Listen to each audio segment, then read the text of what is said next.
I wish I knew this before buying my first ever silver coin. Now, if I could go back in time and speak to myself before I bought my very first silver coin, there are a few things that I would tell myself. And that's not because I made a massive mistake. It's not because I lost loads of money, but because there are things that took me months and in some cases years to fully understand. Things that would have saved me money, things that would have reduced frustration, and things that would have helped me build my stack that little bit faster. Number one, the price of silver isn't the price you pay. Now, this confused me when I first started stacking. I would look at the charts and I would look at the spot price of silver, and then I'd go out to buy my first silver coin, and the spot price versus the actual physical price to pick up a silver coin or bar was completely different. I remember thinking, why am I paying so much over the spot price of silver? And what I didn't understand at the time was premiums. The spot price is simply the value of the silver itself. But turning that silver into a coin costs money, costs time, and it costs effort. There is mining, refining, minting, shipping, dealers' margins that all get added to the silver coin. Now, if you live here in the UK, there's also a VAT added to new silver coins. So if spot price is sitting at round about £56 an ounce, which it currently is at time of filming today's video, you're not going to be able to go out and buy a 3/9 fine bullion coin for £56 an ounce. You're going to be looking to pay here in the UK around about 65 to even £70 per 1 ounce silver coin.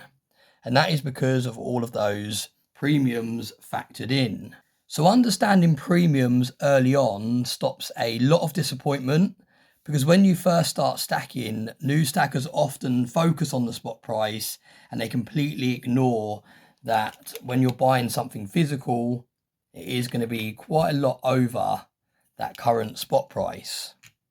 Number two, you don't need to buy everything. When I first started stacking, I wanted a little bit of everything. I wanted a Britannia, I wanted a Maple, I wanted a Kangaroo, I wanted a couple of proof coins, I wanted some more limited edition stuff, some special releases, some poured silver. Whatever it may be, if it was shiny, I wanted it in my stack. But then as time went on, I realised that instead of trying to buy everything, focus on the lower premiums. Yes, it's nice to buy some more higher premium purchases in between to keep the journey more exciting. But really, if you're stacking to preserve wealth and you're looking at stacking silver as an investment, especially here in the UK, you really want to try and focus on your capital gains free silver Britannias. Because when you come to sell these, you don't pay any capital gains tax. So that is something I wish I learned from the start. Focus on a certain coin. Try and stack that as much as you can for as close to spot as possible. But in between, don't be afraid to grab a few more premium pieces just to keep the stacking journey that little bit more exciting. Number three, small amounts add up. And this is probably one of the biggest lessons of all of them. And that is that when I first bought my silver coin, it didn't feel very significant. It didn't feel very exciting. It didn't feel like some of the stacks that I was watching here on YouTube when people are showcasing their stacks. And that is something that all of us have to experience when we first start stacking. It does take a little while before your stack starts to feel substantial. But as you progress through the months and you slowly purchase more and more pieces of silver, it's amazing how quickly your stack starts to look like a decent stack. So it all starts with one coin. Nobody wakes up one morning and suddenly owns hundreds of ounces. It takes months, it takes years. So just stay consistent. Don't compare your stack to other people's stack here on YouTube or on Instagram or any of the other social media platforms. Just focus on what you can afford, and slowly over time, you'll amass a very, very nice collection of silver. Now, number 4 is silver isn't a get rich quick scheme. In fact, it's far from it. And that is really, really important to remember. Silver doesn't shoot up hundreds of pounds overnight. It's not like a speculative crypto coin that can 100x overnight. This stuff is real wealth. This stuff is tried and tested. This stuff has been around for hundreds of years. And therefore, it grows really, really slowly in the grand scheme of things. Yes, we do have some years and some months where the spot price might move 10 to maybe 20%, but we're not going to see 100x gains overnight. We're not going to see 200x gains. That is not what silver's about. Silver is a slow accumulation of wealth to protect your buying power over a long period of time. And the main thing with silver is to try and beat inflation. So as long as your silver stack is growing over a long period of time and it is beating inflation, that is the main goal.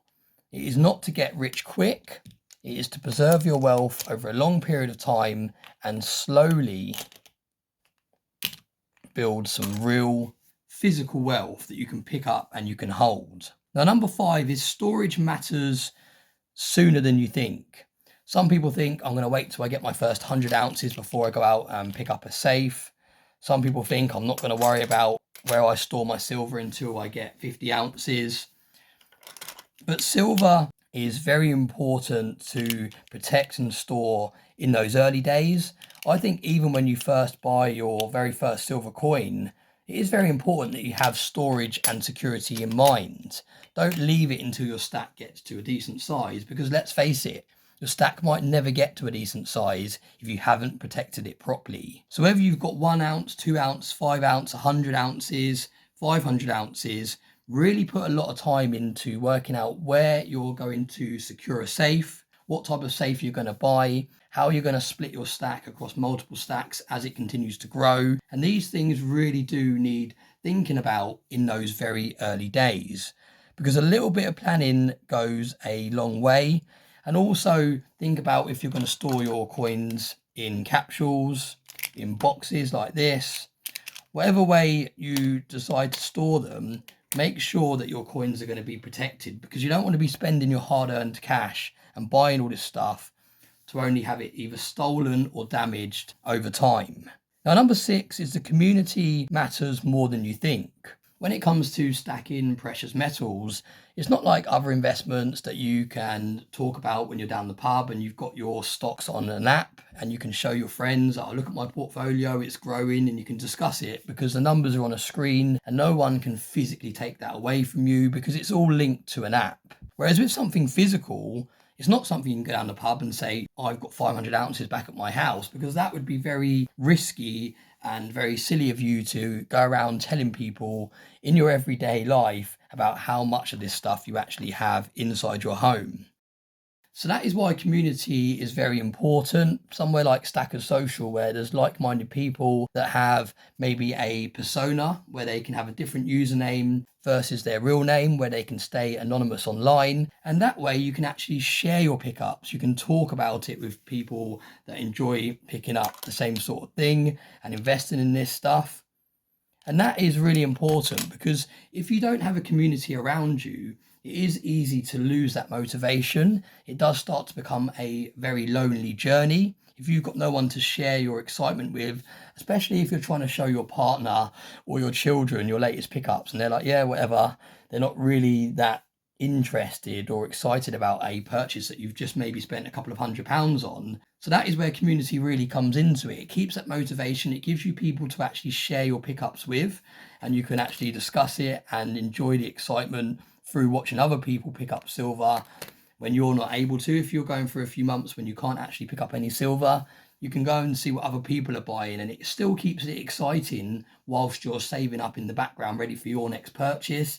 It maintains, like I said, that motivation to keep going, and it also stops it becoming a lonely journey, because you can actually talk about it openly without worrying about someone overhearing you down the pub and turning up on a Monday night with a crowbar trying to break into your safe. So if I could go back and speak to myself before buying that very first silver coin, these are the things that I would be telling myself.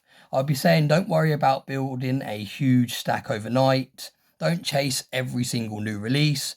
Understand the premiums, stay consistent, focus on the long term, and most importantly, enjoy the journey. Because years from now, you'll probably look back at the very first silver coin and realize it wasn't just the start of the collection, it was the start of a completely different way of thinking about money. And over the years, I've learned a huge amount through both the successes and the mistakes of stacking silver. And that is actually one of the reasons why I decided to release my book. I had a number of people that were sending me messages, whether it was comments on YouTube or emails, asking about what is the right way and wrong way to first start stacking silver. And I used to reply to all of those comments, and I still do reply to all of my comments. It just takes me a little bit longer now as my channel's growing to get round to everyone's comments. But that is why I decided to actually put a book together. And the book that I released, and many of you that have been watching my channel for a long time would have heard about this book. But those of you that haven't heard, I've released a book. It's called Stacking Silver in the UK, Protecting Wealth in an Age of Inflation. And that book is available on Amazon. I will leave a link in today's video description. And even if you don't live in the UK, this book will still be very useful. The reason it's focused mainly towards the UK is purely because here in the UK, we have to pay VAT on new silver. But everything else in the book, apart from the VAT side of things, is relatable in whatever country you live in. So if you haven't already, please go and grab my book on Amazon. It really helps support my journey. I've also recently made it available for download as an ebook, and that will also be listed somewhere within this video where you can actually click and download it as an ebook, and you can either leave that on your phone and work through it, or you can actually just print it out if you wanted to. And that is actually half the price of buying the book. So that is an option if you wanted to grab it as an ebook form. But yeah, thank you for watching today's video. I hope this video was helpful for those of you thinking about stacking silver, or those of you that are in your early days of stacking silver.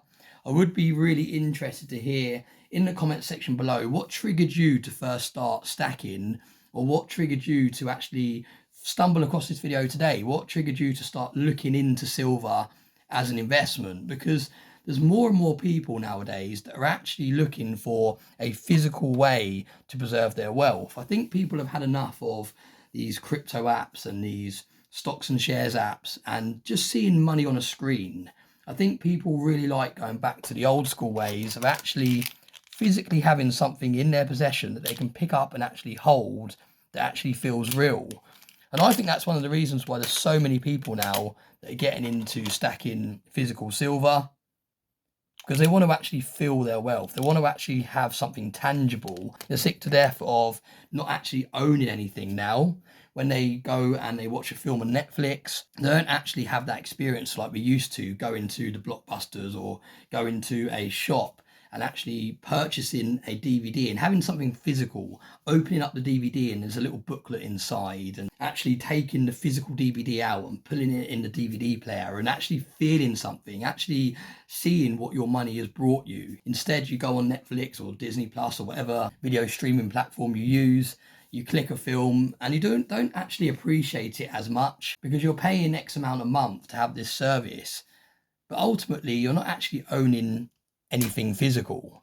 And that is why I think, like I said, people are getting more and more interested in physical assets, because people are enjoying actually holding something. They actually want to see and feel what their hard-earned cash is going into.